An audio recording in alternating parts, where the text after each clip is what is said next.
A powerful typhoon is battering southern Taiwan. It's the biggest storm to strike the island for 4 years. After a deadly summer of wildfires around the world, scientists say climate change is making them more intense and widespread. And almost a year on from the death of Queen Elizabeth, we look at how best to commemorate Britain's longest reigning monarch. Vehicles that are completely stuck in the mud. This is a disaster like never been seen at Burning Man. Thousands remain stranded at the famous Burning Man festival in the US desert amid heavy rain and mud.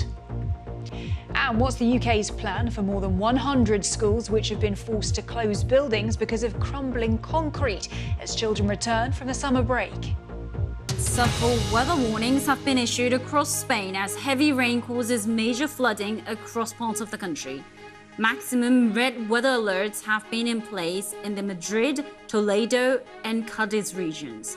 Residents in Madrid have been asked to stay at home due to the exceptional and abnormal rainfall.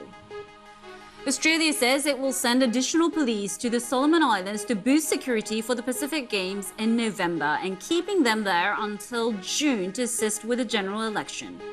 The Australian police contingent arrived in December 2021 to quell anti-government riots, while Chinese police trainers also arrived this year to prepare for the Games.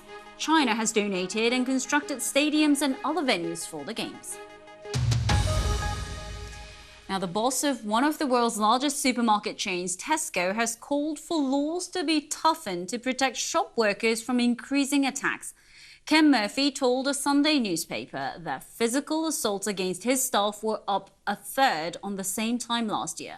A Conservative Israeli security minister says that he plans to propose a bill that would permit the mass arrest and deportation of hundreds of Eritrean migrants there.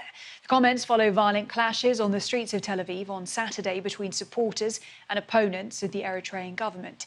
Israel's Prime Minister Benjamin Netanyahu said that the chaotic scenes had crossed what he called a red line, and he's called for a new plan to remove all of those he described as illegal infiltrators remaining in the country.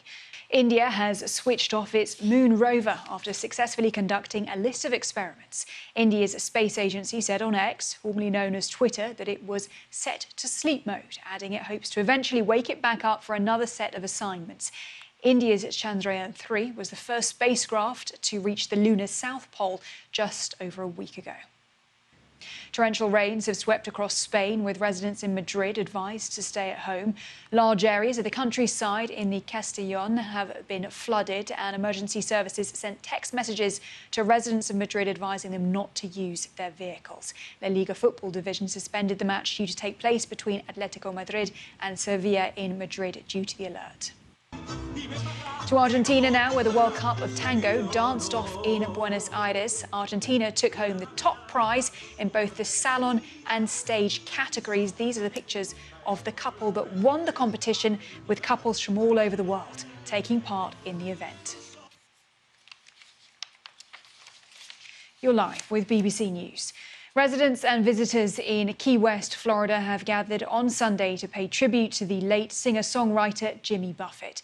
Around 2,500 people gathered to honour Buffett with a music-filled celebration on the island where he spent part of his life. Buffett passed away early on Saturday at the age of 76. And we're now learning the musician died from a rare type of skin cancer.